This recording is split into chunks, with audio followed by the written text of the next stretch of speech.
साथियों, welcome to our channel. हम आज का जो टॉपिक है वो बहुत ही अहम टॉपिक है, मूल निवासी बहुजन आंदोलन के साथ बहुत बड़ा धोखा। हम यहाँ पर सज्जाद रहमान नोमानी साहब के एक बहुत ही अहम स्पीच के कुछ एक्सर्प्ट्स यानी इख्तिसाबात को पेश कर रहे हैं और साथ ही साथ अपना तज्जिया यानी एनालिसिस भी पेश कर रहे हैं। हमारा पूरा वीडियो सुनने के बाद आयन मुमकिन है कि आप ये कहेंगे, क्यों हम हमेशा मायूस कुन हक़ाइक़ को पेश करते हैं। हमारा ये कहना है कि इस्लाम मज़हब है हकीकत पसंदी का, बाहिम्मत होने का, पुरउम्मीद होने का।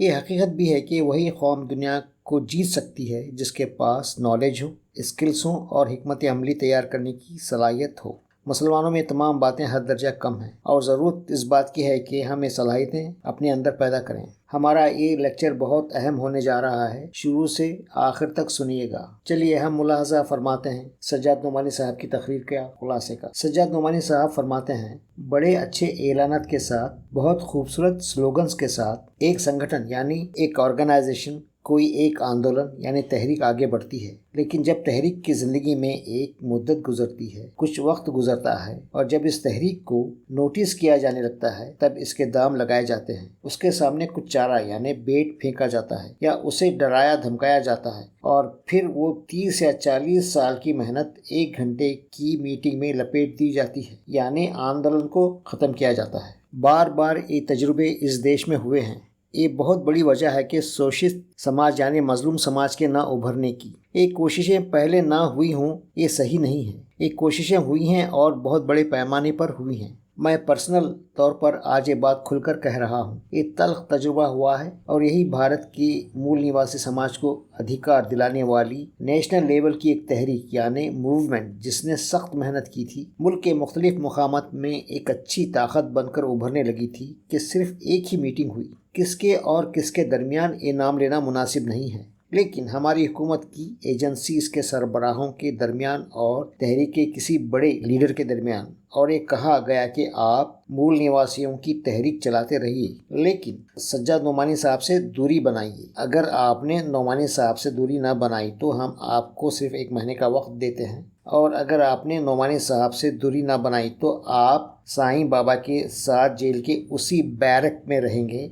हम आपको ये बताते चलें, साईं बाबा आदिवासी लेफ्टिस्ट लीडर हैं, यानी आदिवासी समाज के समाजवादी नेता हैं और ये बहुत बड़े ऑथर, प्रोफेसर और थिंकर हैं। और जो फिज़िकली हैंडीकैप्ड हैं, ये चल फिर नहीं सकते और ना अपने हाथों से खाना खा सकते हैं। ये 10 सालों से, जहाँ तक मेरी जानकारी है, जेल में बंद हैं। वो अंधा सेल यानी सॉलिटरी कन्फाइनमेंट में रखे गए हैं, जहां इंसान जीते जी मरने की दुआ करता है। और जब उन साहब को, जो तहरीक के लीडर थे, ये धमकी यानी वार्निंग मिलती है कि नोमानी साहब से दूरी बनानी है, तो बस उसके बाद सब कुछ बदल गया। क्या किस्सा है? मैं बहुत साफ साफ आज ये कहना चाहता हूँ। वजह यह है कि ये जो इत्तेहाद है मुसलमानों का, सिखों का, दलितों का यानी SC ST के लोग और आदिवासियों का, जो बहुत बड़ी संख्या में हमारे मुल्क में मौजूद हैं, अगर ये इकट्ठा हो गए, अगर मुसलमान SC ST के लोग, लिंगायत समाज के लोग, ये बुद्धिस्ट और OBC और अगर ये सब इकट्ठा हो जाते हैं, तो जाहिर है कि फिर इनका मुकाबला नहीं किया जा सकता। इनको हिंदू मुस्लिम के नाम पर लड़ाते रहना कुछ शैतानी ताकतों के वजूद के लिए ज़रूरी है,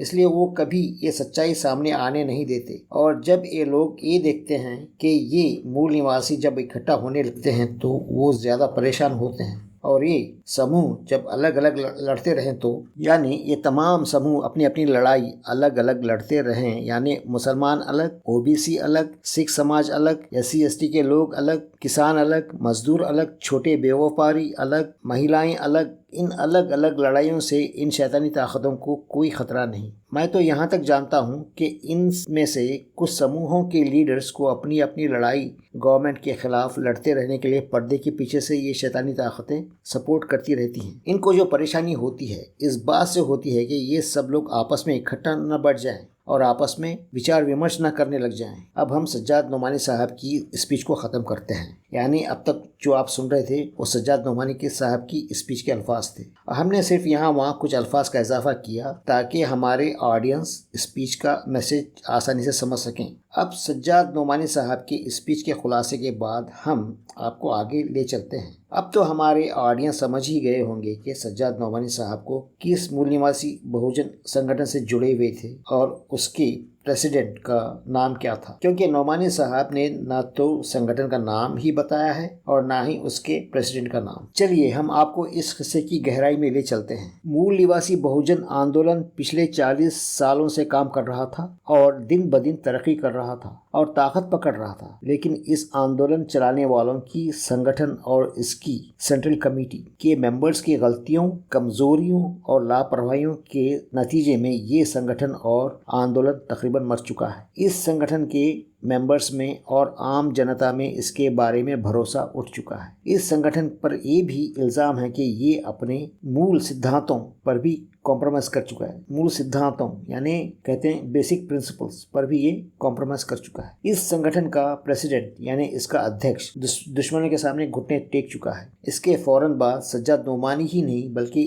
इस संगठन के कई मुख्य मेंबर्स जो इस आंदोलन के पिलर्स की हैसियत रखते थे वो भी इस आंदोलन से अलग होकर दूर चले गए। मजे की बात यह है कि जो मेंबर्स अलग होकर चले गए इनका दूर दूर तक पता नहीं है क्या कर रहे हैं। हैरानी होती है कि कम से कम 7 रोज में तो एक वीडियो सोशल मीडिया पर आते रहना चाहिए था कि वो क्या कह रहे हैं, क्या स्पीच दे रहे हैं, क्या प्रोग्राम्स कर रहे हैं, लेकिन दूर दूर तक भी लेटेस्ट स्पीचेस सुनाई नहीं देते। हम ये बात भी अच्छी तरह समझ सकते हैं कि ये लीडर्स संगठन से अलग होने के बाद दुश्मनों की गिरफ्त में आ गए होंगे और दुश्मन इनको खामोश कर दिया होगा। कसूर इन लीडर्स का नहीं है, कसूर है संगठन और इसके अध्यक्ष का। अब जो ये बचा कुचा संगठन जो ऑपरेट कर रहा है वो मरा हुआ है, इसकी जान निकल चुकी है। जब संगठन के अध्यक्ष को गवर्नमेंट के एजेंसीज ये हुक्म दिया कि सज्जाद नोमानी साहब को संगठन से दूर कर दिया जाए तो इसका मतलब ये था कि मुसलमान समूह को आंदोलन से बाहर निकाल कर दिया जाए। मूल निवासी बहुजन साथियों, हमेशा ये बात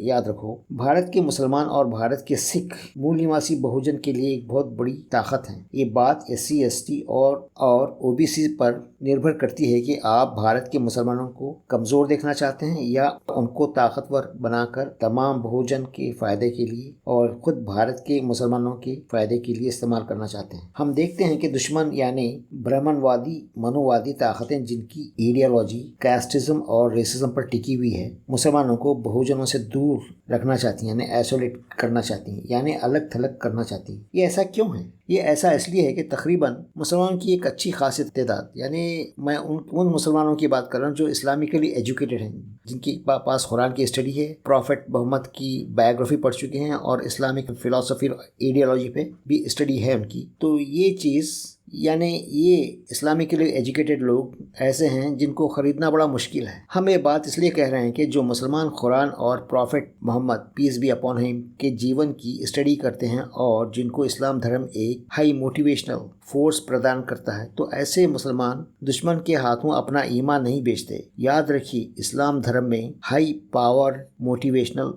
फोर्स है जो मुसलमानों को बहुत ही सिंसियर बना देती है और अच्छा और सच्चा मुसलमान सादा ज़िंदगी गुजारता है। उसको दौलत की हवस नहीं होती है, यानी दौलत का उसके पास ग्रीड और लस्ट नहीं होता है, और ना तो वो ईगोटिस्टिक है, मैं बड़ा, मेरे को अहम पोजीशन मिलना चाहिए संगठन के अंदर, ये भी इसके अंदर नहीं होता। क्योंकि इस्लाम का अगर पॉलिटिकल उसूल देखें तो उसमें कहा गया है कि मुसलमानों को चाहिए कि हाई पोजीशन का डिमांड न करें बिला वजह। अगर कोई मुसलमान के अंदर कुछ काबिलियत है तो आगे आ सकता है। अगर कोई इससे अच्छा बेहतर आदमी आता है जिससे ज़्यादा बहुत ही एबल है तो उसको एक स्टेप पीछे हट जाना चाहिए। अगर उससे ज़्यादा सलाहियत और आता है फिर एक 3rd स्टेप भी पीछे हटना चाहिए। ऐसे आदमी के लिए हमारा ईश्वर यानी हमारा अल्लाह जन्नत यानी हेवन को प्रॉमिस किया है कि ऐसे लोग ही जन्नत में जाएंगे। अगर जो लोग ईगोटिस्टिक होते हैं, पावर का अब्यूज़ करते हैं, तो जहन्नम के निचले दर्जे में जाएंगे। जबकि हमारा जो संगठन है, हमारा जो मूवमेंट है, आंदोलन है, उसमें कोई ये तो थैंकलेस वर्क है। इसमें हमारी वाहवाही नहीं होने वाली, ना हमको बहुत बड़ी पदवी यानी बहुत बड़ी पोजीशन मिलने वाली, ना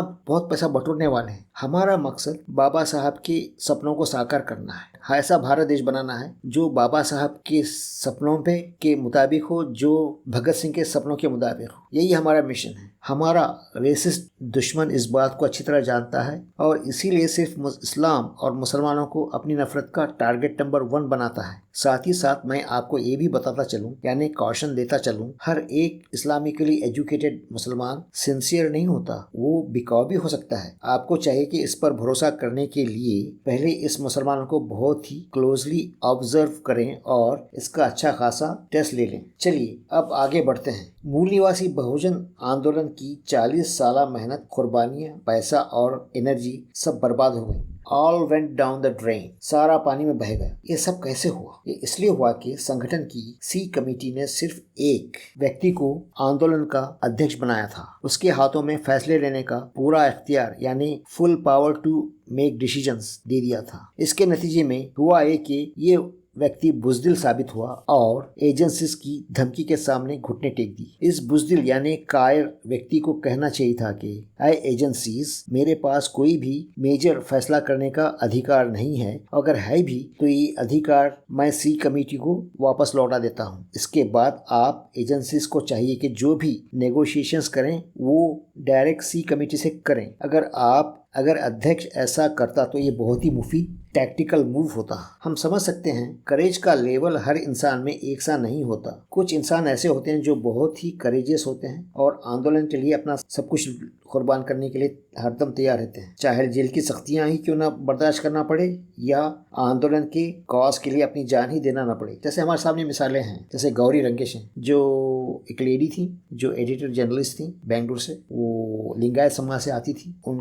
उनका वध कर दिया, उनकी हत्या हुई, यानी वध करते कहते हैं संस्कृत में, यानी पॉलिटिकल मर्डर, असैसिनेशन। इसके बाद में पांसारी दाभोलकर भी मारा गया क्योंकि अच्छे इंसान थे। जरूरत सिर्फ इस बात की है कि आंदोलन के की मेंबर्स को ऐसे अफराद की परख होनी चाहिए और अगर कोई लीडर ये समझता है कि किसी भी मौके पर उस व्यक्ति में हिम्मत की कमी हो गई है तो ऐसे व्यक्ति को चाहिए कि इस बात को सी कमेटी के सामने रखे, यानी इसके मेंबर्स के सामने रखे और पीछे हट जाए और इस पोजीशन के लिए कोई और सामने आए। इसकी बेहतरीन मिसाल मौलाना जर्जिस की है। बात कुछ ऐसी हुई थी कि जर्जिस साहब डॉक्टर जाकिर नायक की तरह कुरान और हिंदू स्क्रिप्चर्स की बातों में जो सिमिलैरिटीज हैं वो लोगों के जलसों में पेश करते थे ताकि हिंदू और मुसलमान एक दूसरे को जान सकें, समझ सकें और इनमें ट्रस्ट पैदा हो। लेकिन इस तरह से जर्जिस साहब एक जलसे में कहा कि इनको सुप्रीम कोर्ट की जानिब से एक नोटिस मिला है कि वो सिर्फ कुरान की बात करें और हिंदू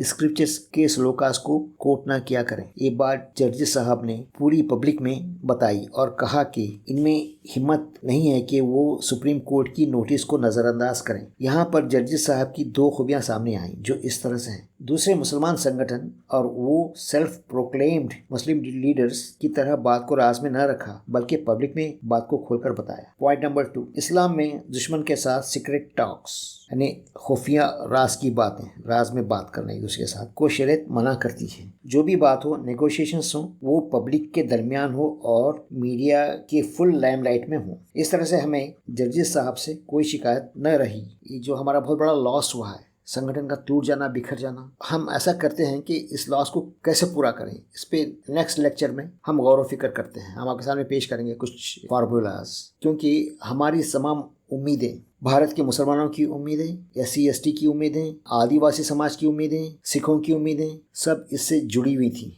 इस संगठन से, इस आंदोलन से वो बिखर गई। और हमारा जो दुश्मन, जो बहुत ही पावरफुल आदमी है, उसने साफ साफ कह दिया था एक ज़माने में, ये तो हमारा क्या बिगाड़ेंगे, ये तो टुकड़े टुकड़े में बटे हैं, ये टुकड़ा गैंग्स। तो ये टॉन्ट हमारे पे बिल्कुल फिट बैठा है। ये हमारे लिए फिक्र करने का एक मौका है कि हम इतने कमज़ोर क्यों हैं, इतने टुकड़ों टुकड़ों में बटे क्यों हैं। इसका हम गहराई से एनालिसिस करेंगे नेक्स्ट लेक्चर में और कुछ सोल्यूशन को फाइंड आउट करने की कोशिश करेंगे। और आप हमारे वीडियो का इंतज़ार कीजिए नेक्स्ट वीडियो का, और सब्सक्राइब के बटन को क्लिक कीजिए ताकि जैसे नया कोई लेक्चर आता है तो आपको नोटिस मिल जाए। हमारा जो लेक्चर्स हैं, जो हमारा चैनल है, वो बुद्धिजीवियों के लिए है, एक्टिविस्ट के लिए है, उलेमा के लिए है और सीरियस थिंकर्स के लिए। तो कोशिश हम ये करेंगे कि किस तरह से इस भारत को खड्डे में जाने से बचा सकें और इसको ऊंचा ले जाएं, इतना ऊंचा कि जहां बाबा साहब अम्बेडकर के सपनों को हम लोग साकार कर सकें। तो साथियों, हम आपके सामने एक स्लाइड पेश कर रहे हैं जो सज्जाद नोमानी साहब की ओरिजिनल स्पीच का टाइटल है और मिलत टाइम्स ने इसको रिकॉर्ड करके यूट्यूब पे अपलोड किया था। आप यूट्यूब पे इस स्पीच का टाइटल टाइप करके आप इस स्पीच को, पूरी स्पीच को सुन सकते हैं। Thank you for listening to our lecture.